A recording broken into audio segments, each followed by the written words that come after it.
Di 20K subscriber channel Novel Official, akan adakan giveaway untuk satu orang pemenang.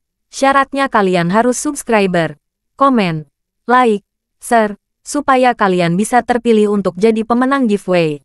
Semoga beruntung bosku. Selamat datang di channel Novel Official. Sebelum kalian mendengarkan novel lelaki yang tak terlihat kaya, jangan lupa like, share, dan subscribe kalau tidak kusentil jantung kalian hehehehe. Tanpa lama-lama lagi langsung saja kita masuk di alur cerita novelnya. Bab 1171 sampai bab 1180. Dengan mengatakan itu, Hendrik memerintahkan agar Geralt ditangkap. Tidak lama kemudian, Geralt menemukan dirinya berada di ruang rahasia bersama Hendrik. Katakan padaku, Geralt, apa kau mengetahui teknik rahasia untuk menyingkirkan sihir kuno? Tanya Hendrik dingin. Teknik rahasia. Sekarang mengapa saya tahu hal semacam itu? Lagi pula, teknik seperti itu hanya diajarkan kepada mereka yang ada di dalam sihir suci, bukan? Jawab Geralt agak santai sambil berbalik untuk melihat Hendrik. Sebaiknya kau berhenti berpura-pura di depanku. Bocah, saya akui bahwa saya menggunakan teknik sihir kuno rahasia pada tubuh Chester sejak lama. Sihir itu meracuni hati seseorang, membuat mereka bertindak dengan cara yang eksentrik, tidak masuk akal, dan ekstrim. Setelah waktu yang lama, orang tersebut akhirnya akan mati karena kegilaan. Saya beruntung telah menemukan teknik kuno seperti itu. Anda tahu, bagaimanapun juga, ketika aku melihat Chester lagi sebelumnya, sihir yang kuberikan padanya sepertinya telah dicabut.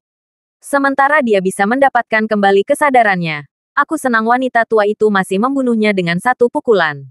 Kalau tidak, semua rencanaku akan sia-sia. Geram Hendrik sambil menatap tajam ke arah Geralt. Meraih kerah Geralt. Dia kemudian menambahkan, sekarang cepat dan ungkapkan kebenaran. Jika bukan kamu, lalu apakah ada orang lain di antara kamu yang mahir dalam teknik rahasia kuno? Sebenarnya, Geralt telah memperhatikan sesuatu yang aneh tentang Chester ketika dia baru saja memojokkannya di hutan. Setelah menggunakan kemampuan membaca pikirannya pada Chester, dia menyadari bahwa Chester sebenarnya bukanlah orang yang berkarakter buruk. Sebaliknya, dia tampaknya terus-menerus bertobat dan mengakui dosa-dosanya. Secara bersamaan, Geralt juga melihat iblis dalam dirinya yang ingin bertindak tak terkendali. Ada sesuatu yang tidak terasa benar tentang itu. Lagi pula, sementara trauma masa kanak-kanak pasti bisa dikaitkan dengan memiliki perasaan atau emosi yang ekstrim. Hal-hal yang dirasakan Geralt di dalam Chester berada pada tingkat yang sama sekali baru. Saat itulah Geralt menyadari bahwa seseorang telah menggunakan sihir yang melahap hati padanya. Ilmu sihir seperti itu beracun bagi yang menderita. Dan teknik ini dapat digunakan di bagian tubuh manapun. Jika seseorang tidak mahir dalam teknik atau jika mereka tidak tahu tentang keberadaannya di tempat pertama, bahkan seorang master yang ahli dengan racun tidak akan dapat mengetahui apakah seseorang menderita sihir. Namun, Finley sebelumnya telah mengajarkan dan mewariskan semua keahliannya kepada Geralt. Akibatnya, Geralt jauh lebih mahir dalam racun karena dia telah menerima pelatihan yang sah tentang mereka. Terlepas dari itu, beberapa saat setelah kejadian itu, Geralt menemukan kesempatan untuk mengeluarkan racun dari tubuh Chester. Namun, dia menahan diri untuk tidak memberitahu Chester tentang hal itu karena dia hanya ingin memberitahunya tentang hal itu setelah dia pulih sepenuhnya. Bagaimanapun, itulah alasan mengapa Geralt memperlakukan Chester dengan sangat baik. Jika bukan karena racunnya, Chester memiliki kepribadian yang sederhana dan baik. Tapi tidak ada gunanya memikirkan semua ini sekarang. Chester tidak lagi di antara yang hidup. Dia mati karena Geralt. Dan Hendriklah yang menjebaknya. Memikirkan hal itu, Geralt menoleh untuk menatap tajam ke arah Hendrik. Niat membunuh yang sangat besar tercermin di matanya. Bukan hanya kamu menolak menjawab pertanyaanku, tapi sekarang kamu bahkan memelototiku dengan sangat mematikan. Lakukan dengan cara Anda. Aku punya banyak cara untuk membuat orang tak berguna sepertimu angkat bicara. Meskipun aku tidak bisa membunuhmu, aku masih bisa membuatmu menderita dengan mempermalukanmu sampai kamu lebih memilih mati daripada hidup. Kata Hendrik sambil melebarkan matanya. Pria, ikat dia sebelum menggantungnya di pelabuhan. Dia akan ditempatkan di sana sebagai pameran untuk puluhan ribu orang. Hanya mengecewakannya begitu dia mau mengaku. Perintah Hendrik sambil tertawa terbahak-bahak. Dengan cepat mematuhi, Geralt segera menemukan dirinya di tanah ketika bawahan Hendrik mulai mengikat tangannya di belakang punggungnya. Sesuai dengan perintah Hendrik, Geralt segera ditutup untuk dilihat semua orang di pelabuhan. Juga sesuai dengan kata-kata Hendrik, Jumlah pejalan kaki yang hampir tak ada habisnya segera mengenali siapa dia ketika mereka berjalan melewatinya. Mendorong banyak orang untuk meluangkan waktu untuk menatap dan mendiskusikan keadaan buruk Geralt saat ini. Ya Tuhan, bukankah itu Tuan Crawford? Apa yang sedang terjadi? Bagaimana dia bisa berakhir dalam keadaan menyedihkan seperti itu? Yah, aku yakin kamu sudah mendengar tentang betapa kejinya Komite Internal Sihir Suci, kan? Anda tahu, Crawford adalah orang yang telah mengungkap kebohongan mereka dan mengungkapnya. Karena tindakannya, Tuan Muda berubah menjadi lembaran baru dan bahkan mengumumkan kepergiannya dari Sihir Suci. Sejak itu, Crawford seharusnya mengambil alih Tuan Muda di bawah sayapnya. Anda tahu, Crawford tidak pernah kekurangan proyek berbasis ekonomi untuk keluarga Yonwick. Bahkan, dia mengambil inisiatif untuk berinvestasi dan memulai beberapa proyek pembangunan di Pulau Montolem. Anda sudah bisa tahu bahwa Crawford adalah pria yang baik dari semua yang telah dia lakukan. Jelas seorang pejalan kaki. Sementara mereka dengan jelas memandangnya secara positif. Tidak satu pun dari mereka yang mendiskusikan Geralt berani berbicara dengan lantang. Lagi pula, ada 2 penjaga dari sihir suci yang mengawasi Geralt. Dan semua orang tahu bahwa orang-orang dari klan itu mahir dalam sihir yang dapat dengan mudah digunakan untuk membunuh orang lain. Meskipun mereka sadar bahwa mencoba menyelamatkannya pasti akan menimbulkan masalah, banyak pejalan kaki memilih untuk tetap di sana. Bagi mereka, karena mereka tidak dapat secara aktif membantunya, menemaninya adalah hal terbaik berikutnya. Sekitar waktu itu, sebuah mobil perlahan melaju melewati daerah itu. Nona Kuina, lihat, ini Tuan Crawford. Seru pengemudi yang kaget ketika melihat siapa yang diangkat di pelabuhan. Mendengar itu, dia segera menurunkan kaca mobil untuk melihat sendiri. Tentu saja, melihat Geralt dalam kondisi seperti itu membuatnya merasa sangat tertekan.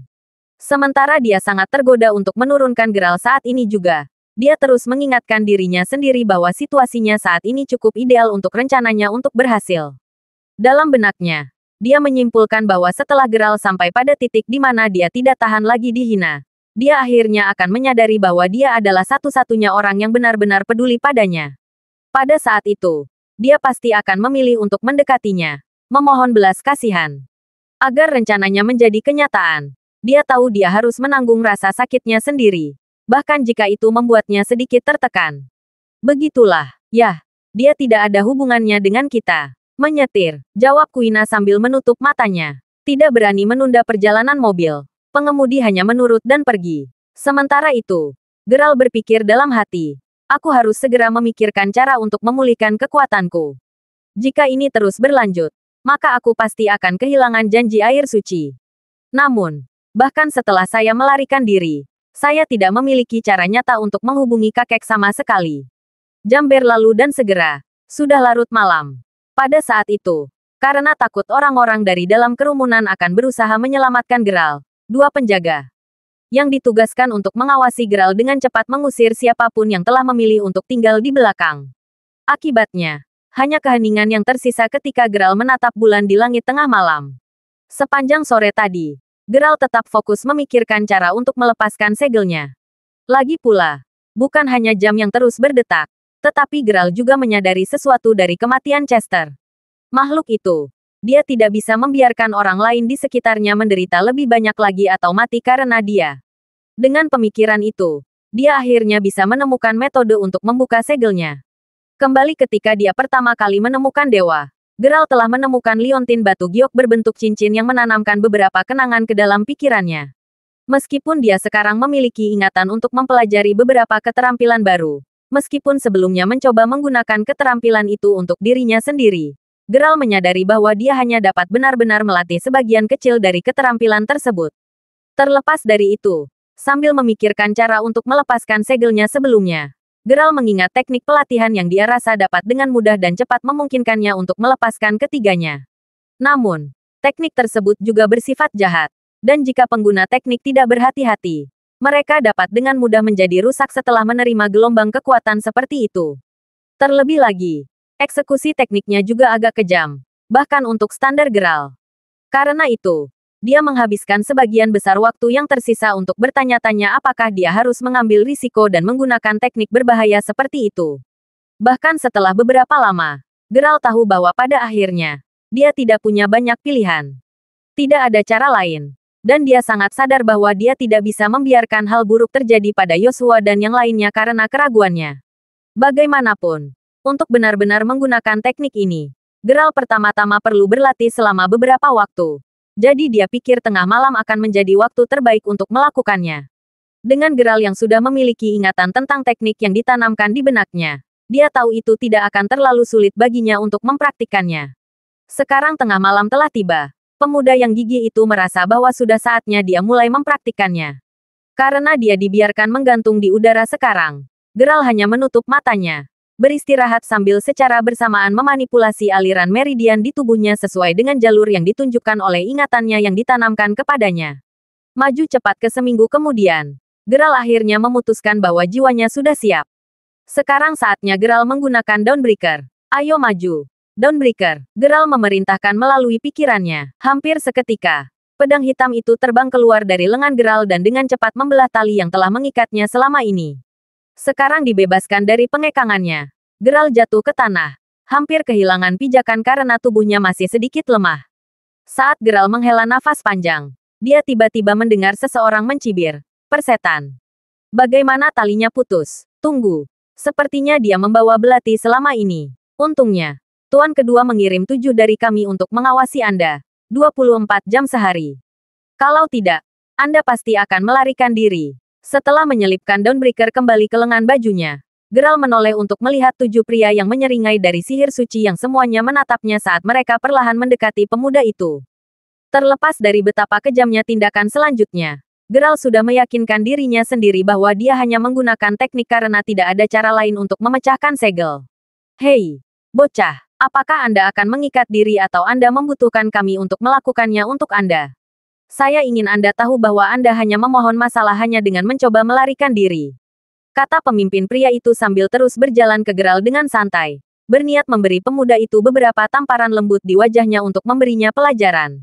Namun, begitu pemimpin berada dalam jangkauan, Geralt segera memegang kepala penjaganya sebelum melepaskan teknik yang telah dia latih sepanjang minggu.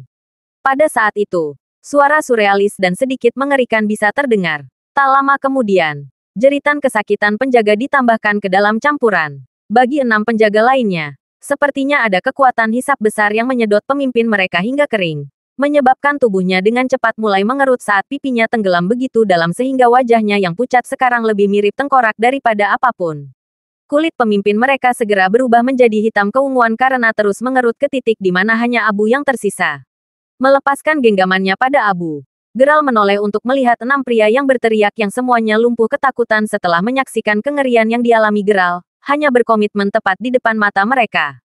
Metode jahat ini dikenal sebagai pemakan jiwa, dan dengan menggunakannya, Geralt dapat dengan cepat menguras vitalitas korbannya, mengubahnya menjadi miliknya. Secara alami, ini berarti bahwa semakin banyak jiwa yang dia serap, semakin banyak kekuatan dan energi yang dia dapatkan. Tak satu pun dari penjaga yang mengira Geralt memiliki keterampilan jahat seperti itu. Tetapi sudah terlambat bagi mereka untuk melarikan diri. Dengan teknik yang sama, Geralt dengan cepat menyerap vitalitas 6 pria yang tersisa, menghasilkan masing-masing dari mereka berubah menjadi tumpukan debu belaka. Setelah menyelesaikan perbuatan itu, tekad yang kuat berkilauan di mata Geralt saat dia menatap ke kejauhan. Sementara dia sekarang telah berhasil memulihkan sekitar 30% dari kekuatannya. Geralt sangat menyadari bahwa bahkan pada kekuatan puncaknya, dia masih tidak akan menandingi Kuina dengan jarak jauh. Dengan pemikiran itu, dia tahu bahwa dia harus pergi sejauh mungkin dari Kuina. Lagi pula, prioritasnya saat ini adalah menemukan wanita kulit putih yang sebenarnya. Meski begitu, Geralt yakin itu tidak akan semudah itu karena Kuina memiliki kekuatan gaib. Setelah memikirkannya, dia memutuskan untuk mencari Master Ghost untuk mendapatkan bacaan lain darinya. Bagaimanapun, sampai saat ini, semua yang telah diprediksi oleh Master Ghost akhirnya menjadi kenyataan. Mengenai skor lama yang Master Ghost telah katakan kepadanya untuk diselesaikan terlebih dahulu sebelum pembacaan berikutnya dapat dilakukan, Geralt sekarang tahu bahwa Kuina kemungkinan besar adalah orang yang diprediksi oleh sesi ramalan sebelumnya untuk dia temui. Karena dia sebenarnya mampu memprediksi semua kejadian ini, Master Ghost pasti bisa memberikan petunjuk yang bagus untuk langkah Geralt selanjutnya. Bagaimanapun, aku harus menyelamatkan Tuan Fenderson dan yang lainnya terlebih dahulu sebelum pergi. Geralt berpikir dalam hati saat dia langsung mulai menuju ke tanah sihir suci. Begitu tiba di kaki gunung, Geralt langsung dihentikan oleh seorang penjaga yang berteriak, "Berhenti! Apa yang Anda pikir Anda lakukan? Apakah kamu pikir kamu bisa membobol sihir suci dengan mudah?" Geralt, bagaimanapun, tidak berencana untuk membuang waktu. Dengan sangat cepat, dia dengan tegas berlari ke arah penjaga sebelum langsung mematahkan lehernya. Melihat itu, para penjaga lainnya melebarkan mata mereka dengan ngeri. "Di mana Hendrik tinggal?" tanya Geralt dengan dingin sambil meraih salah satu penjaga. Tetuan kedua sedang minum dengan teman-temannya di mansion. Gagap sang wali. "Bagaimana dengan Lord Fenderson dan yang lainnya? Di mana mereka dikurung?" Dengan aura Geralt yang menekan dan betapa tegas dia ketika mematahkan leher penjaga lainnya beberapa detik sebelumnya. Penjaga muda itu tahu bahwa hidupnya tergantung pada seutas benang pada saat itu. Aku akan mengatakan yang sebenarnya tapi sebagai balasannya, tolong jangan bunuh aku." Sepakat. Sementara itu, Hendrik sedang bermain kartu dengan beberapa temannya di dalam mansion. Sepanjang hidupnya, pria itu memiliki 3 hal yang paling dia cintai. Selain terobsesi dengan ilmu sihir kuno, Hendrik juga menyukai wanita cantik, dan bermain mahjong serta kartu. Dia hanya menyukai suasana menarik yang datang dengan bermain mahjong dan kartu. Karena itu, Hendrik telah mengubah ruang tamunya yang besar menjadi ruang mahjong dan kartu. Tentu saja, ia juga memiliki area di tengah ruangan yang khusus diperuntukkan bagi beberapa wanita cantik dan genit untuk menari sambil bermain dengan teman-temannya. Hendrik sendiri saat ini sangat nyaman dan benar-benar tenggelam dalam atmosfer. Namun, tidak lama kemudian, bantingan pintu yang keras terdengar, menyebabkan perhatiannya tertuju pada suara itu. Dari tempatnya duduk, Hendrik melihat seorang pemuda berjalan masuk ke dalam ruangan saat seorang pelayan yang memegang pundak pemuda itu berusaha mencegahnya masuk. Namun, pelayan itu jelas gagal dalam usahanya karena pemuda itu hanya menyeretnya ke dalam ruangan juga. Ketika pemuda itu sudah cukup dekat, Hendrik mau tidak mau merasa terkejut ketika menyadari siapa pemuda itu sebenarnya.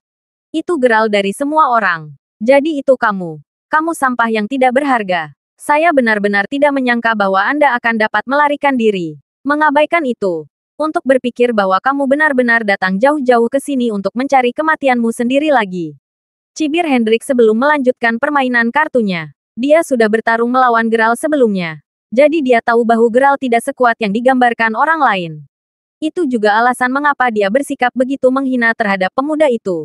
Melihat betapa tenangnya Hendrik, teman-temannya pun tidak bergeming dan hanya melanjutkan permainan mereka. Jelas bahwa mereka semua memperlakukan Geralt seolah-olah dia tidak lebih dari lelucon. "Jadi itu Crawford yang terkenal itu. Dan di sini saya pikir dia akan menjadi orang yang kuat. Ternyata, dia hanya anak kecil." "Hah," ejek salah satu pria yang bermain dengan Hendrik. Setelah itu, seorang pemuda dengan kulit yang sangat pucat yang telah berdiri di belakang Hendrik selama ini berkata, "Jadi ini orang yang membunuh Tuan Muda. Benar-benar sempurna. Saya berencana untuk pergi ke pelabuhan suatu hari nanti untuk melihat betapa menyedihkannya dia tergantung di sana. Anda tahu. Untuk berpikir bahwa dia berhasil melarikan diri namun memutuskan untuk menunjukkan dirinya di depan kita. Tolong izinkan saya untuk menjatuhkannya terlebih dahulu sebelum Anda berurusan dengannya selanjutnya, Ayah." Melihat betapa kejamnya ekspresi putranya, Hendrik dengan santai menjawab, "Baiklah, tapi hati-hati jangan sampai membunuhnya. Menjaga dia tetap hidup akan sangat berguna bagiku." Mendapatkan persetujuan ayahnya, pemuda itu kemudian mulai berjalan ke arah Geralt dan dengan nada menghina. Dia mencemooh, "Saya harap Anda tahu bahwa hanya ada penyerahan ketika datang ke sihir suci kita yang suci. Anak muda. Tidak pernah ada ruang untuk negosiasi di masa lalu. Juga tidak akan pernah ada di masa depan. Dengan mengingat hal itu, karena Anda jelas di sini untuk mencari kompromi, Anda sudah salah. Karena itu, saya secara pribadi akan memberi Anda pelajaran yang tidak akan pernah Anda lupakan. Kami akan melihat apakah Anda akhirnya akan memberitahu ayah saya apa yang ingin dia ketahui setelah saya selesai dengan Anda." Setelah tertawa terbahak-bahak, dia kemudian meluncurkan dirinya ke arah Geralt. Geralt, bagaimanapun, sekarang jauh lebih cepat darinya. Dalam satu gerakan cepat, dia meraih kepala pemuda itu sebelum merobeknya langsung dari tubuhnya. Yang lain hanya bisa melebarkan mata mereka karena tidak percaya saat tubuh yang dipenggal itu yang sekarang menyemburkan air mancur darah dari lehernya jatuh ke tanah. Apa? Raung Hendrik saat Geralt melemparkan kepala putranya yang masih mempertahankan ekspresi kaget yang membeku ke samping. Pada saat itu, tidak ada seorang pun di meja yang berani bergerak karena keterkejutan mereka yang luar biasa. Hendrik sendiri secara bersamaan terperangah, tertekan, dan sangat patah hati dengan pergantian peristiwa yang tiba-tiba. Tidak lama kemudian, dia berhasil keluar darinya dan begitu dia melakukannya, dia langsung berdiri gemetar. Pria yang sangat tertekan itu merasakan sakit yang luar biasa dari hatinya yang sakit saat dia berteriak, "Ah, anakku." Dia benar-benar tidak menyangka bahwa Geralt akan memiliki kekuatan yang begitu besar. Namun, sudah terlambat untuk menyesal sekarang. Geralt sudah membunuh putra satu-satunya. Pada saat itulah teriakan memenuhi ruangan ketika gadis-gadis penari akhirnya tersadar dari keadaan ngeri mereka dan segera mulai berhamburan untuk keluar dari sana. Bahkan pelayan itu yang sebelumnya mencoba menghentikan Geralt masuk langsung berbalik untuk berlari setelah menyaksikan kekuatan mengerikan Geralt. Yang membuatnya sangat cemas. Dia hanya beberapa langkah jauhnya ketika dia merasakan tangan Geralt di atasnya. Ketakutan adalah emosi terakhir yang dia rasakan ketika Geralt menarik napas dalam-dalam. Dan begitu saja, pelayan itu merasa seperti jutaan ledakan kecil terjadi secara bersamaan di sekujur tubuhnya. Meskipun dia sekarang masih berdiri di tempat, yang lain menyaksikan dengan ngeri ketika kabut merah aneh mulai merembes keluar dari setiap lubang di tubuhnya. Pada saat serangan Geralt dilakukan, tubuh pelayan muda itu tampaknya telah tersedot kering dan sekarang tidak lebih dari mayat hitam yang layu. Benar-benar mengerikan dan kejam. Takut mati oleh semua ini. Naluri bertarung atau lari semua orang langsung terpicu. Lari. Mereka harus pergi dari tempat ini. Saat itu, hanya itu yang ada di benak mereka yang sebelumnya bermain kartu dengan Hendrik. Mereka semua sangat sadar bahwa Geralt ada di sini untuk membalas dendam pada Hendrik. Dan meskipun dia adalah teman baik mereka yang bisa mereka ajak bermain kartu, tidak mungkin mereka tinggal untuk mati bersamanya di sini hari ini. Terutama setelah melihat betapa tragisnya hamba dan anak Hendrik itu meninggal. Meskipun orang-orang mulai berlari ke segala arah, berharap untuk melarikan diri, itu adalah usaha yang sia-sia. Untuk sedikitnya. Bagaimanapun, Geralt sudah merencanakan untuk membunuh semua orang di sini malam ini.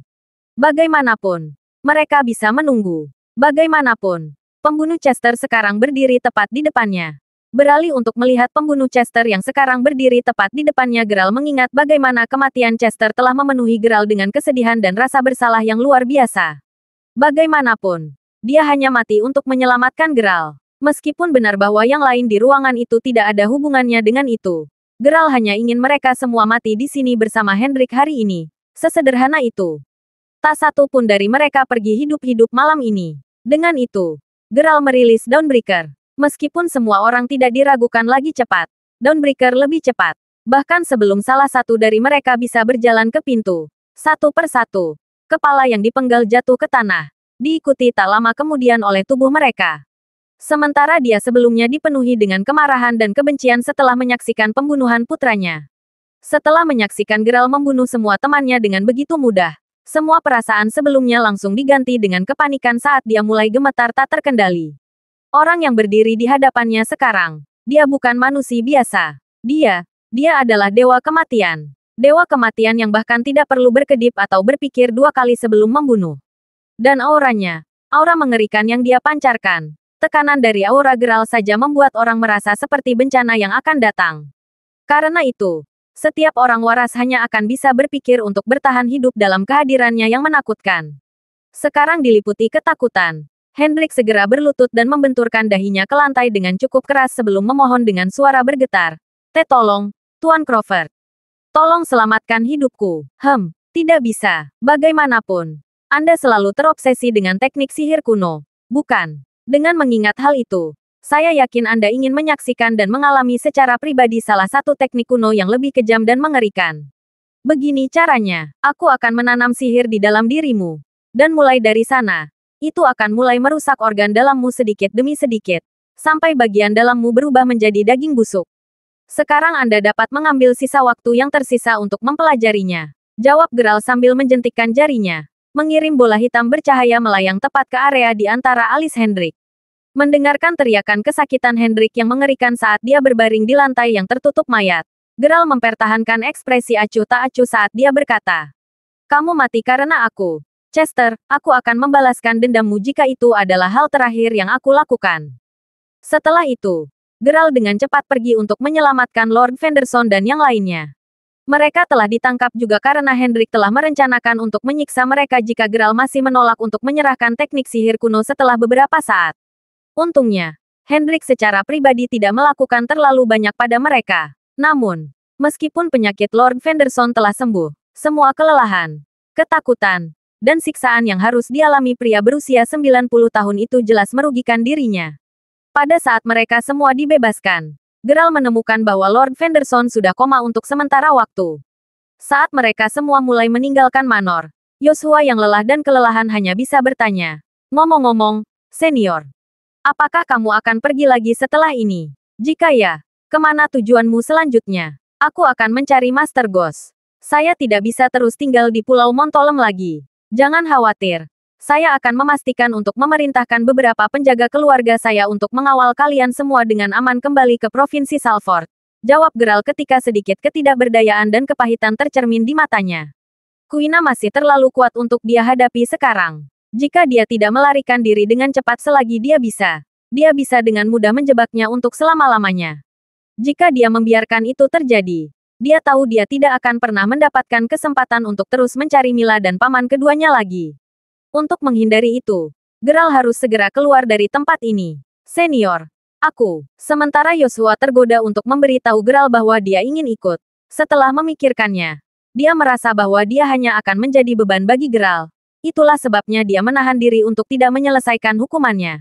Menepuk bahu Yoshua, Geralt kemudian berkata, "Aku tahu apa yang ingin kamu katakan. Tetapi kamu juga memiliki pekerjaan penting. Tahu. Bagaimanapun juga, Lord Fenderson dan Mindy sangat membutuhkan perawatan Anda. Adapun Jasmine, aku akan menemukan cara untuk membebaskannya cepat atau lambat. Bagaimanapun, Anda semua harus pergi dulu. Jika aku bisa melewati tragedi ini dengan utuh, aku pasti akan meluangkan waktu untuk datang dan menyembuhkan Mindy dan Lord Fenderson bersamamu." Mendengar itu, Yoshua hanya mengangguk sebelum berkata, "Baiklah kalau begitu.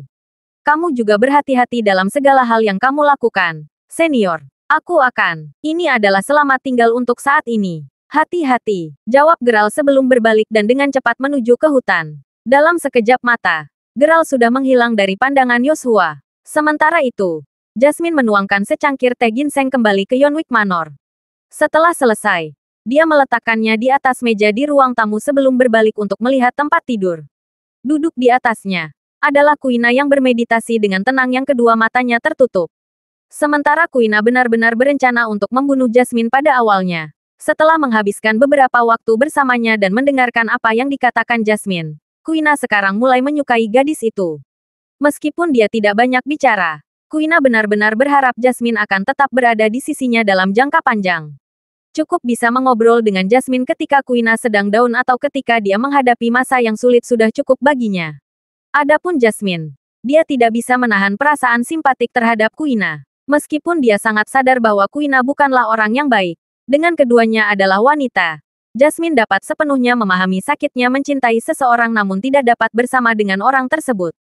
Bagaimanapun, dia merasakan hal yang sama dengan Geralt. Jika ada yang mengerti betapa buruknya rasanya tidak bisa bersama orang yang mereka cintai, itu adalah keduanya. Saat Jasmine memikirkan hal ini, Kuina yang telah duduk bersila sepanjang waktu tiba-tiba membuka matanya sebelum berdiri dengan tiba-tiba sambil berteriak. "Tidak," dia melarikan diri. "Datang lagi. Siapa yang lolos?" tanya Jasmine. "Siapa lagi? Aku sedang membicarakan Geralt." "Tentu saja," jawab Kuina saat ekspresi bingung terlihat di wajahnya. Dia sudah menutup semua meridiannya. Bagaimana dia bisa menyingkirkan sihir suci tanpa kekuatan batinnya? Memikirkannya sekarang, dia menyadari bahwa dia sangat meremehkannya. Sementara kamu terus menyangkal bahwa kamu bukan dia. Kelicikan Nem setara dengan miliknya. Kuina berpikir dalam hati. Mendengar itu, Jasmine langsung merasa seperti beban berat baru saja diangkat dari hatinya. Melihat itu, Kuina menoleh untuk melihat Jasmine dengan senyum kemenangan sebelum berkata, "Sebaiknya kamu tidak terlalu bahagia. Dia tidak lepas dari jariku semudah itu. Tidak kali ini, aku memegangnya erat-erat di sisiku sampai hari dia akhirnya menjadi laki-lakiku." Setelah mengatakan itu, dia segera melangkah keluar dari kamar. Dan begitu saja, dia pergi. Geralt sendiri yang mahir membuat pelarian di bawah air sudah meninggalkan pulau dengan bantuan batu anti-air. Setelah berhasil melarikan diri dari Pulau Montolem, Geralt segera mengambil jalur laut menuju Gunung Langfen di kota Halimark.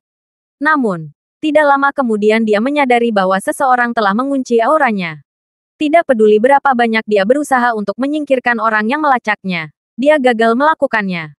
Apakah benar-benar kehendak Tuhan bahwa aku tidak akan pernah bisa menemukan Mila dan paman kedua? Geralt berpikir dalam hati dengan agak cemas. Kekuatan supernatural luar biasa macam apa yang dimiliki Kuina? Sejujurnya, dia mungkin satu-satunya master top sejati lainnya yang pernah ditemui Geralt selain Finley.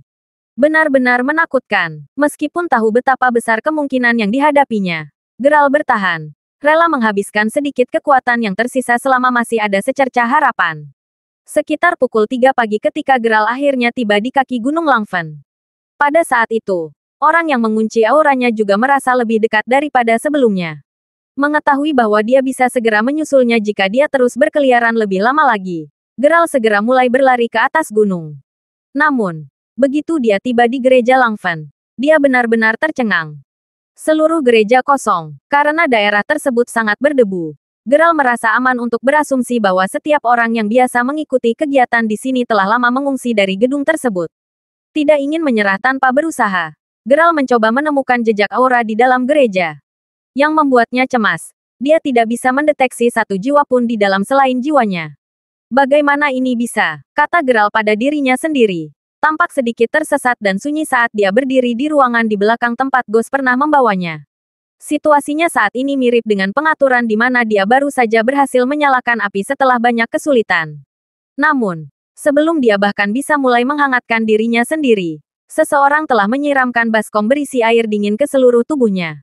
Dengan kata lain, setelah melalui begitu banyak hal, ini adalah visualisasi dari betapa kecewanya perasaan Geralt sekarang. Namun, yang paling mengejutkan Geralt adalah mengetahui bahwa Ghost dan yang lainnya pergi begitu tiba-tiba. Mengapa mereka pergi sejak awal? Pada saat itu, suara seperti anak kecil tiba-tiba terdengar memanggil. Geralt, Geralt. Menjadi sangat waspada segera, Geralt menyadari bahwa suara yang memanggil namanya berasal dari ruang tamu. Namun, bahkan setelah mencari tempat itu dengan pikirannya, dia tidak bisa mendeteksi bentuk kehidupan apapun dimanapun. Geralt, Geralt, mengulangi suara lembut seperti anak kecil itu lagi saat derit yang terdengar seperti roda terdengar. Yang membuat Geralt tercengang. Dia melihat papan yang lepas tiba-tiba mulai bergeser. Beberapa detik kemudian, semacam robot kecil yang sepertinya dibuat dengan sebatang bambu perlahan berjalan ke arahnya. Meskipun kelihatannya benar-benar terbuat dari bambu, robot itu sendiri memiliki penampilan unik yang menyerupai seorang gadis muda yang sangat hidup sekitar usia 5 tahun yang memiliki 2 kepang. Matanya bersinar hijau. Ia menatap Geralt sebelum memanggil. Geralt, iya, jadi kamu akhirnya di sini. Aku sudah menunggumu begitu lama sampai aku hampir kehabisan baterai. Jawab robot kecil itu. Apa? Anda sedang menunggu saya? Bisakah kamu benar-benar memiliki kesadaran? Tanya Geralt heran. Tentu saja, Master Ghost adalah orang yang meninggalkanku di sini untuk menunggumu. Kau tahu. Saya adalah karyanya yang paling spesial dan misterius. Bahkan, saya bahkan lebih pintar dibandingkan kebanyakan komputer. Kamu bisa memanggilku Zeni. Senang bertemu denganmu, Zeni. Dari apa yang Anda katakan, saya berasumsi bahwa Master Ghost telah meramalkan bahwa saya akan datang ke sini. Apakah dia memiliki pesan untuk saya? Tanya Geralt. Memang, Anda tahu. Selama kunjungan terakhir Anda, Master Ghost telah meminta untuk memprediksi nasib Anda. Namun, karena Anda menolak tawarannya, Master Ghost tidak bisa memaksakan pembacaan pada Anda. Akibatnya, begitu Anda pergi, Master Ghost diam-diam membaca nasib Anda dengan menggunakan teknik ramalan 9 naga melalui penggunaan sidik jari yang Anda tinggalkan. Setelah mengetahui segala sesuatu yang akan terjadi, dia menyadari bahwa apa yang akan terjadi selanjutnya kemungkinan besar akan mempengaruhi kehidupan setidaknya 100 orang di dalam gereja. Akibatnya, Master Ghost dan yang lainnya sudah pergi sejak lama. Namun, dia meninggalkan saya sehingga saya bisa menyampaikan beberapa pesan kepada Anda. Dia sangat berharap kata-katanya akan membantumu melewati krisis Musa ini. Jelas Zeni, betapa perhatiannya dia. Aku akui sekarang bahwa aku mungkin terlalu egois dan sombong saat itu. Bagaimanapun juga, apa yang Master Ghost ingin katakan padaku, Zeni? Yah, Master Ghost mengatakan bahwa saat kamu sedang terjebak, kamu tidak perlu merasa kesal atau bermasalah karena ini hanya takdirmu yang bermain. Geralt. Dia juga menambahkan bahwa nasib Anda tidak akan berakhir dalam sehari. Dan Anda juga tidak akan dapat memecahkan jawaban yang selama ini Anda cari di dalam hati Anda dalam waktu singkat. Semua ini tidak bisa dihindari. Jadi dengan mengingat hal itu, yang bisa kamu lakukan hanyalah menghadapi semua rintanganmu dengan berani. Jelas Zeni. Mendengar itu, Geralt hanya mengangguk. Ketika terakhir kali dia bertemu dengan Master Ghost di gereja, Ghost telah memberinya bacaan yang tidak benar-benar diingat oleh Geralt saat itu.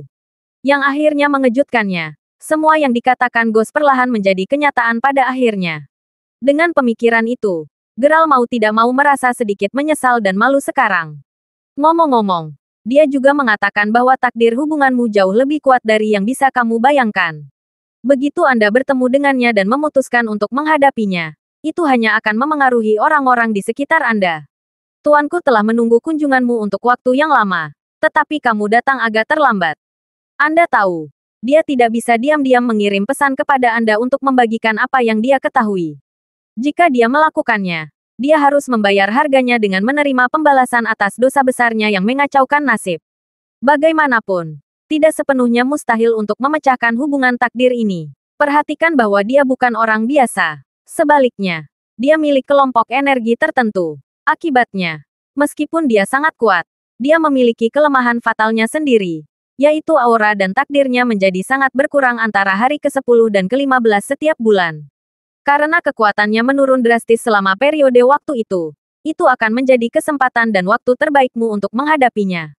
Mengangguk lagi, Geralt memastikan untuk mencatat semua yang dikatakan Zenny. Meskipun dia mungkin melemah di antara periode waktu itu, saya perhatikan bahwa kekuatan batin saya sepertinya tidak dapat menyakitinya sama sekali. Jawab Geralt dengan sedikit cemberut. Tapi tentu saja tidak. Kekuatan batin Anda belum melalui baptisan surga. Asal tahu saja, kekuatan batin biasa tidak memiliki aspek fungsional dan energi yin dari surga. Akibatnya, tidak peduli seberapa kuat kekuatan batin Anda, itu akan tetap tidak berguna melawannya karena kekuatan batinnya terdiri dari energi yin yang benar dari surga. Sesuatu yang tidak pernah bisa dibandingkan dengan kekuatan batin biasa. Zenny kemudian menambahkan, untuk menjalani baptisan surga, pertama-tama Anda harus menemukan batu yang disebut zircopsite. Setelah Anda menemukannya, Anda harus menyentuhnya dengan kedua tangan Anda untuk menyerap esensi matahari dan bulan. Batu itu pasti akan sangat membantu Anda dan segera, kekuatan batin Anda akan dapat mengalami transformasi lengkap. Zircopsite. Memang, zircopsite adalah batu spiritual yang dihasilkan oleh langit dan bumi. Itu tersembunyi jauh di pegunungan dan mampu menyerap esensi dari langit dan bumi, membuatnya sangat kuat. Faktanya, ini adalah energi yin fungsional terkuat di dunia. Selama kamu bisa mendapatkan batu itu, kamu pasti akan memiliki peluang lebih tinggi untuk menghindari bahaya dan melewati krisis ini dalam keadaan utuh. Tapi di mana tepatnya itu berada? Dan begitu saya di sana, bagaimana saya bisa menemukannya? Saya benar-benar tidak punya waktu untuk mencarinya perlahan karena dia sudah panas di ekor saya. Aku benar-benar terpojok seperti tikus kali ini. Jawab Geralt. Kesedihannya terlihat jelas dalam suaranya. Jangan khawatir, karena Master Ghost telah meramalkan semua ini. Akibatnya, dia menyiapkan beberapa tindakan balasan untukmu. Geralt, jadi tolong fokus dan ambil apa yang akan aku katakan di samping hati. Geralt, kata Zenny. Setelah melihat anggukannya, Zenny kemudian menjelaskan. Kamu tahu, alasan kamu tidak dapat melarikan diri darinya adalah karena aroma di tubuhmu berbeda dibandingkan dengan pria biasa. Karena itu, Anda tidak akan pernah benar-benar bisa melepaskannya dan bahkan jika Anda berhasil melakukannya, dia dapat dengan mudah menemukan Anda lagi kemanapun Anda pergi. Dengan mengingat hal itu, pertama-tama Anda harus menyembunyikan aroma yang di tubuh Anda sebelum Anda pergi untuk mencari zircopsite. Mengenai cara menyembunyikan aromanya, kamu harus menemukan dua orang dengan fisik yin yang kuat dan begitu kamu melakukannya, kamu harus mendapatkan tetesan darah yang menyegarkan dari mereka. Meskipun sejujurnya, hanya setetes darah dari mereka, masing-masing harus cukup. Darah dibutuhkan karena dua alasan. Pertama, 2 tetes darah akan cukup untuk melindungi aroma maskulinmu, kemudian mencegahnya menguncimu. Adapun alasan lainnya, darah juga dapat digunakan untuk merasakan lokasi spesifik dari batu tersebut. Bagaimanapun, yin dan yang secara alami saling bertentangan. Jadi begitu Anda cukup dekat dengan zircopsite, batu itu akan menolak Anda. Ketika itu terjadi, kamu akan dapat dengan aman dan mudah menentukan lokasi batu itu. Pungkas Zenny, sungguh orang yang teliti. Tuan Hantu, bagaimanapun, bagaimana saya menemukan seseorang dengan fisik yin yang kuat? Dan apa yang menyegarkan tetesan darah? Tanya Geralt, bingung. Sejauh yang dia tahu, begitu darah dikeluarkan dari tubuh seseorang, itu akan lebih mematikan daripada menyegarkan. Ah, ya. Darah yang menyegarkan adalah darah yang dengan sukarela ditawarkan oleh orang yang kamu minta. Sederhananya, jika orang tersebut bersedia membantu Anda, maka darah mereka pasti akan tetap aktif dan spiritual. Jika orang itu tidak mau, maka darah mereka hanya akan menjadi darah mati yang tidak akan berguna bagimu sama sekali. Melanjutkan menjelaskan, Zeni kemudian menambahkan, adapun di mana dua orang dengan fisik yang kuat dapat ditemukan serta lokasi Zircopsite, Master Ghost meninggalkan 4 kalimat dari puisi yang dia peroleh melalui penggunaan 9 naga. Teknik ramalan. Dari puisi tersebut dikatakan bahwa ketiganya dapat ditemukan tersembunyi di dalam 2 kota. Meskipun itu hanya dari analisis saya. Saya khawatir Anda harus melakukan sebagian besar untuk mencari tahu sendiri. Bagaimanapun, beginilah puisinya. Bukit-bukit hijau memasuki kota-kota kuno yang sepi. Pohon willow yang bengkok dihidupkan kembali dan diremajakan. Ahli strategi bertemu dengan kegagalan dan kesuksesan berulang. Orang-orang semua berjuang untuk mencari nafkah. Setelah mendengar Zeni membacakan puisi itu, Geralt bergumam pada dirinya sendiri sambil memikirkan makna yang lebih dalam. Sebagai seseorang yang berasal dari jurusan bahasa dan sastra saat masih kuliah, puisi itu tidak terlalu sulit untuk dia uraikan. Beberapa saat kemudian, Geralt mampu merumuskan jawaban dalam pikirannya. Bukit-bukit hijau memasuki kota-kota kuno yang sepi dan pohon willow yang bengkok dihidupkan kembali dan diremajakan. 2 kalimat yang berbeda segera mengingatkan Geralt tentang tempat yang dikenal sebagai kota Luau yang terletak di daerah paling selatan. Adapun ahli strategi menemui kegagalan dan kesuksesan yang berulang dan orang-orang semua berjuang untuk mencari nafkah. Geralt bahkan hampir tidak perlu memikirkan apa yang dimaksud. Lagi pula, dia terlalu akrab dengan tempat itu. Separuh puisi ini jelas mengacu pada Mayberry City, tempat dia dibesarkan. Jika deduksinya benar, maka tampaknya 3 hal yang dia cari dapat ditemukan di kota Luau dan kota Mayberry. Omong-omong, Geralt, Master Ghost mengatakan bahwa karena kamu belum menjalani baptisan surga, konflik seharusnya tidak dapat dihindari saat kamu bertemu dengan seseorang dengan fisik yin yang kuat. Meski begitu, kamu tidak perlu khawatir tentang itu. Tuan meninggalkan 2 jimat giok untukmu. Dan yang pertama membantumu untuk sementara menyembunyikan energi yang di tubuhmu. Dengan begitu, dia tidak akan bisa mengunci Anda untuk sementara waktu. Meski begitu, kamu tetap harus bergegas ke tempat yang kamu inginkan. Karena kemampuan pesona giok tidak bisa bertahan terlalu lama. Adapun pesona giok kedua, yang ini akan membantumu menentukan apakah batu Zircopsite ada di dalam kota atau tidak. Jika ia merasakannya di dalam kota, maka pesonanya akan mulai menyala. Meskipun itu pasti akan membantu Anda menentukan di mana batu itu lebih cepat. Ada satu syarat yang harus Anda patuhi. Anda tidak diperbolehkan menggunakan kekuatan batin Anda sampai Anda menemukan batu itu. Dan guru benar-benar menekankannya. Harap ingat kondisi itu. Sekarang, kamu tidak punya banyak waktu lagi. Jadi cepatlah pergi. Kata Zeni. Begitu kalimatnya berakhir, 2 kotak kecil keluar dari mulut Zeni. Dan di dalamnya, ada 2 jimat batu giok yang dia ceritakan kepada Geralt. Mengambil 2 kotak dari mulutnya, Geralt kemudian menjawab, mengerti. Baiklah. Sekarang cepat dan pergi. Kalau tidak, itu akan sangat terlambat untukmu. Mengantar Zeni. Tepat ketika Geralt sampai di pintu, dia membeku sesaat sebelum berbalik untuk bertanya. Omong-omong, apakah Tuan Ghost memberitahu Anda kemana dia pergi? Bagaimana saya bisa menemukannya? Guru berkata kepada saya bahwa jika Anda berdua tidak ditakdirkan untuk bertemu lagi, maka tidak ada alasan nyata bagi Anda untuk berpapasan. Namun, jika Anda dan Tuan benar-benar ditakdirkan untuk bersatu kembali, maka pada akhirnya Anda akan bertemu dengannya lagi. Sebenarnya, tunggu, Geralt, ada satu hal terakhir yang Master Ghost ingin aku katakan padamu. Teriak Zeni. Apa itu? Kamu harus waspada terhadap orang-orang di sekitarmu. Berhati-hatilah dengan orang-orang di sekitarku. Bagaimana apanya? Tanya Geralt segera. Namun, saat itulah mata Zeni yang awalnya bersinar menjadi redup. Jelas bahwa baterainya akhirnya mati. Meskipun dia masih memiliki pertanyaan, Geralt tahu bahwa dia tidak mampu lagi tinggal di sana lebih lama lagi. Itu karena perasaan terkunci tiba-tiba terasa jauh lebih kuat dari sebelumnya. Dia tadi di sini, menghancurkan pesona batu giok pertama di tangannya saat dia mengingatkan dirinya sendiri untuk tidak menggunakan kekuatan batinnya. Geralt kemudian dengan cepat menuruni sisi gunung yang berlawanan. Tidak lama kemudian ketika embusan angin kencang tiba-tiba mulai menyeduh. Pada satu titik, angin menjadi sangat bergejolak sehingga semua jendela dan pintu gereja mulai bergetar hebat. Beberapa detik kemudian, seorang wanita muda berdiri di depan gereja. mengerutkan kening saat dia bergumam. Aneh, aku bersumpah aku bisa merasakan auranya dengan sangat jelas beberapa saat yang lalu. Bagaimana dia bisa menghilang begitu saja tanpa jejak? Secara alami, wanita yang dimaksud tidak lain adalah Kuina. Bagaimana dia melakukannya? Bahkan jika dia berhasil mendapatkan kembali kekuatan batinnya, sangat tidak mungkin baginya untuk menyembunyikan energi yang dariku.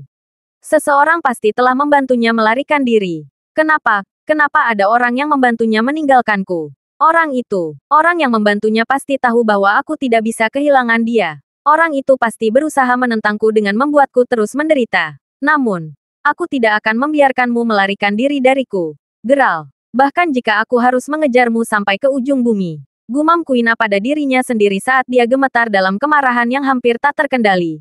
Matanya yang merah mencerminkan kepahitannya yang ekstrim. Niat membunuhnya yang sangat besar saja telah mengubah atmosfer secara drastis sehingga seluruh gereja merasa seperti baru saja dilapisi dengan es. Pada saat Geral akhirnya sampai di kaki gunung, dia muncul untuk melihat gereja Langhaven untuk terakhir kalinya. Hanya untuk menemukan bahwa itu sekarang terbakar. Nyatanya, kobaran api menjadi sangat liar sehingga api sudah menyebar dengan cepat ke seluruh bagian gunung. Geral tidak ragu bahwa tempat ini akan berakhir dengan reruntuhan saat fajar. Pada saat yang sama, dia juga menemukan dirinya merasa lebih menghormati Master Ghost jauh di lubuk hatinya. Bagaimanapun, semua prediksinya selalu menjadi kenyataan. Meski begitu, apa yang Master Ghost coba katakan padanya dengan memberitahu Geral untuk waspada terhadap orang-orang di sekitarnya. Apapun itu, Geral tahu bahwa dia tidak akan mendapatkan jawaban langsung bahkan jika dia menekankannya. Tidak ingin memikirkannya saat ini. Geral hanya menggunakan kegelapan malam untuk keuntungannya saat dia berlari sampai ke pelabuhan kota Halimark. Bahkan jika Geral tidak diizinkan menggunakan kekuatan batinnya, dia masih cukup kuat secara fisik. Segera setelah itu, dia tiba di pelabuhan. Mengambil kapal penumpang kembali ke darat. Dia dengan cepat melompat ke kereta langsung ke kota Luau saat dia bisa. Sekitar 3 hari kemudian, Geral akhirnya menginjakkan kaki di kota Luau. Kota itu sendiri mirip dengan kota-kota kecil di dalam ibu kota kuno. Dan jalan-jalannya dipenuhi dengan bangunan yang tampak kuno. Dari apa yang bisa dilihat Geral, ada juga banyak seni rakyat tradisional kuno di dalam kota itu. Contoh nyata dari hal ini yang dilihat Geral di sepanjang jalan adalah beberapa orang yang melakukan pertunjukan wayang sementara banyak yang lain menjual makanan ringan tradisional di pinggir jalan.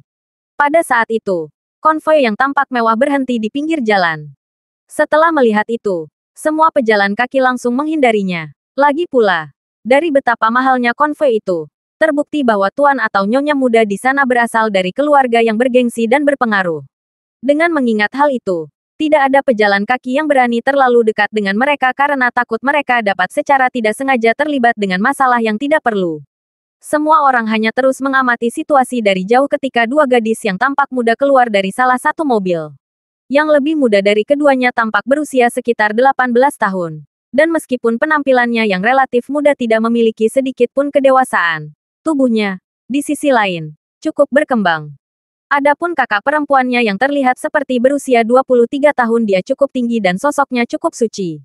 Karena kecantikannya yang luar biasa, mereka dengan cepat menarik perhatian sebagian besar jika tidak semua orang-orang di sekitarnya.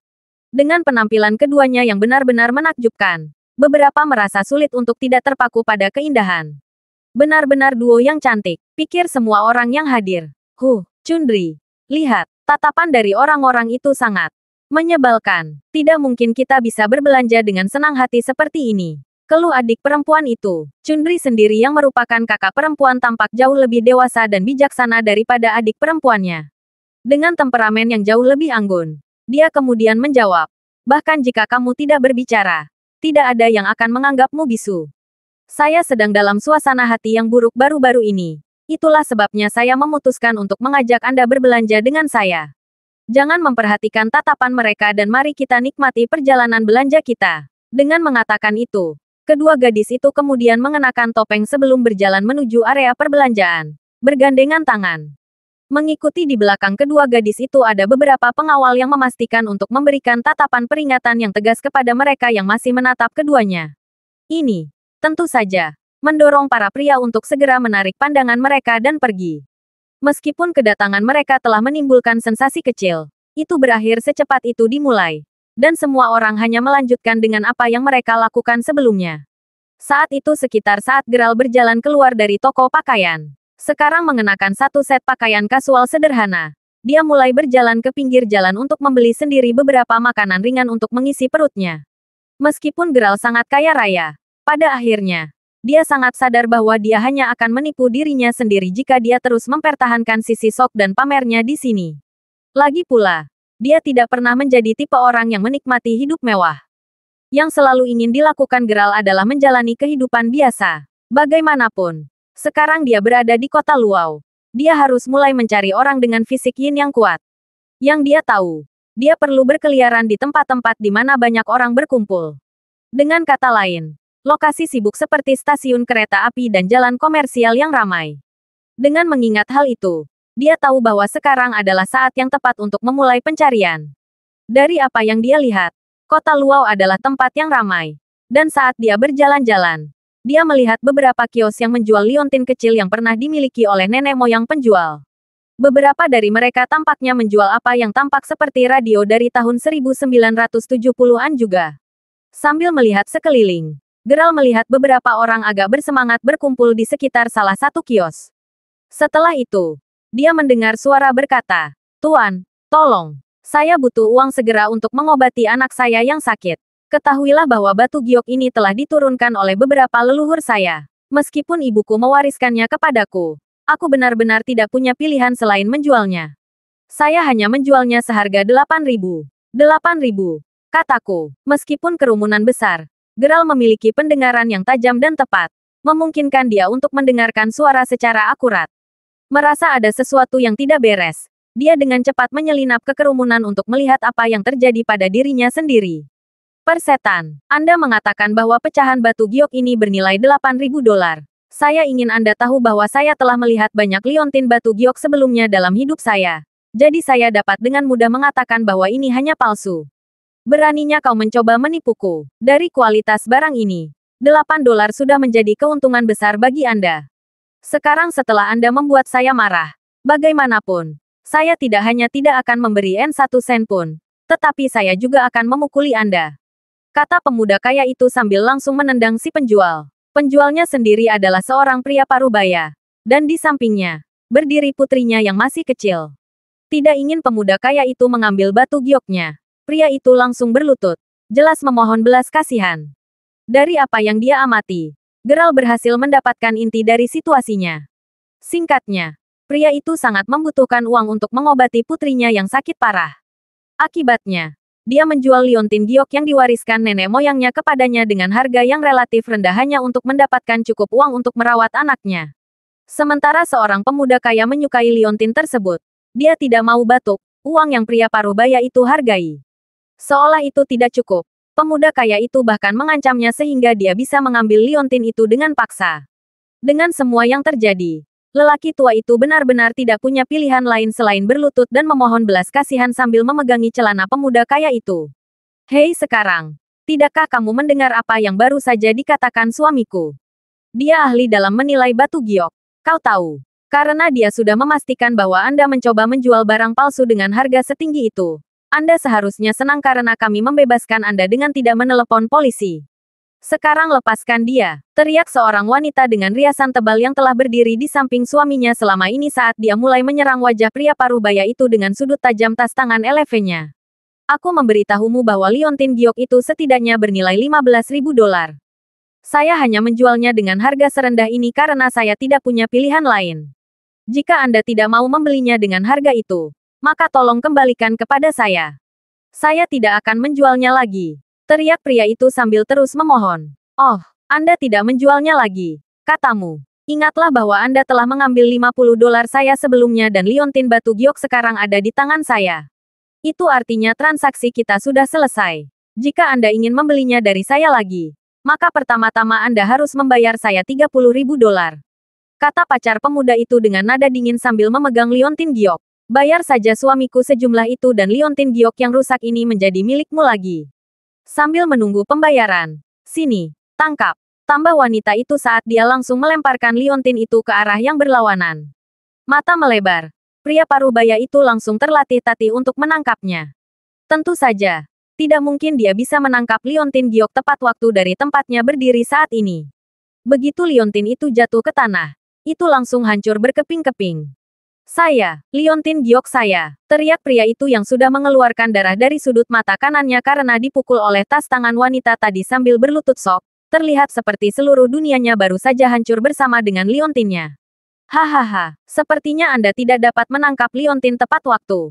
Itu terserah Anda, jadi sebaiknya Anda tidak menyalahkan saya. Jerit wanita itu dengan gembira sambil bertepuk tangan. Kamu mematahkan Liontin batu giokku. Kompensasi saya, teriak pria parubaya itu saat dia segera mulai bergegas menuju wanita keji itu.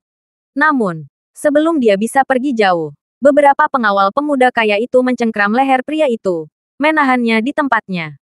Setelah itu, pria kaya itu memasukkan tangannya ke dalam sakunya saat dia perlahan berjalan menuju pria parubaya itu. Menamparkan wajah pria parubaya itu dengan lembut.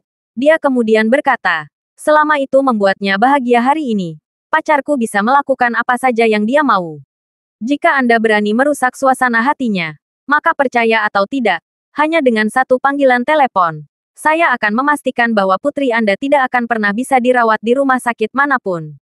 Saya harap Anda dapat membayangkan betapa tidak berdayanya Anda berdua saat itu tanpa tujuan. Setelah mendengar peringatan dingin pemuda itu, pria parubaya itu langsung berhenti meronta. Mengetahui dia benar-benar tidak berdaya melawan pemuda itu, dia hanya bisa menarik rambutnya sendiri dengan frustrasi saat dia menjawab. Aku salah. Liontin Giokku palsu. Akulah yang mencoba menipumu, uang. Jadi aku pantas mati. Ayah! Teriak putrinya pada saat itu sambil bergegas ke sisi ayahnya untuk menghiburnya. Melihat itu, wanita itu mengunci tangannya dengan gembira dengan tangan pemuda itu sebelum dengan genit berkata, ini tidak menyenangkan lagi, sayang. Sekarang ayo pergi. Namun, saat dia hendak pergi, dia tiba-tiba menyadari bahwa seseorang sedang menjambak rambutnya. Bahkan sebelum dia sempat bereaksi, dia mendapati dirinya ditarik ke belakang. Secara alami, dia langsung mulai berteriak. Terima kasih sudah mendengarkan novel lelaki yang tak terlihat kaya. Sampai jumpa di novel selanjutnya.